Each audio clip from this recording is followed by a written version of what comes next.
Screams in the sky. Officer Linda Davis had just completed her training at the Oklahoma Police Academy and was eager to hit the streets.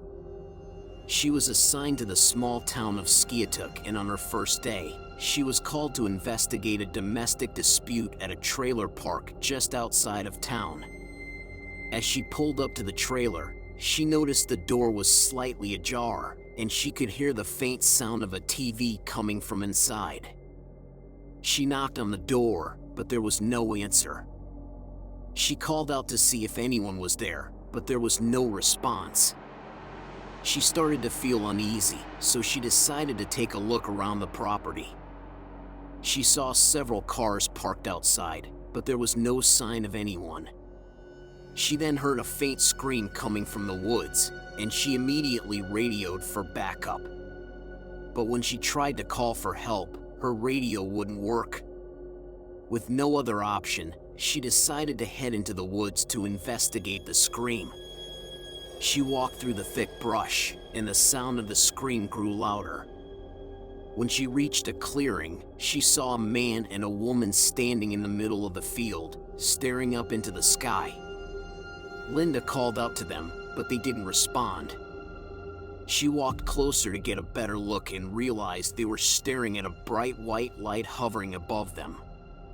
It was a UFO. As she looked up at the craft, a feeling of dread washed over her. She felt like she was being watched, and she knew she needed to get out of there. She turned to run back to her patrol car, but she found herself face to face with the man and woman from the field.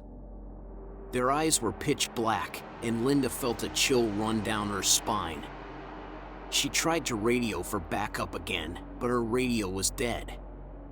She tried to run, but they were too fast. They caught her, and everything went black. When Linda woke up, she was back in her patrol car, parked outside the trailer. She had no memory of what had happened after the man and woman caught her. She tried to radio for backup, and this time her radio worked.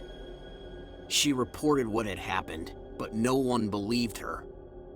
They thought she was just a rookie cop who had gotten spooked on her first day. But Linda knew what she saw, and she knew she had to find a way to prove it.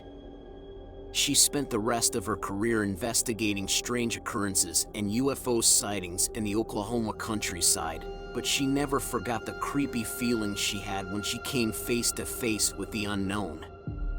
The end. I hope you enjoyed this creepy crime story. It was written as a collaboration between Dan Brown Jr. and artificial intelligence. It was narrated by a second AI, and the artwork was created by a third AI. If you like the music, you can license this track and many others just like it at www.CrimeSonics.com. Be sure to check out all of the other AI stories found on our channel. Give us a like, comment, and subscribe. And remember, if you are looking for Hollywood-level true crime music, sound effects, Foley, police chatter, or crimescapes, CrimeSonics is the undisputed best resource on Earth. Simply, to use anything else should be, well, illegal.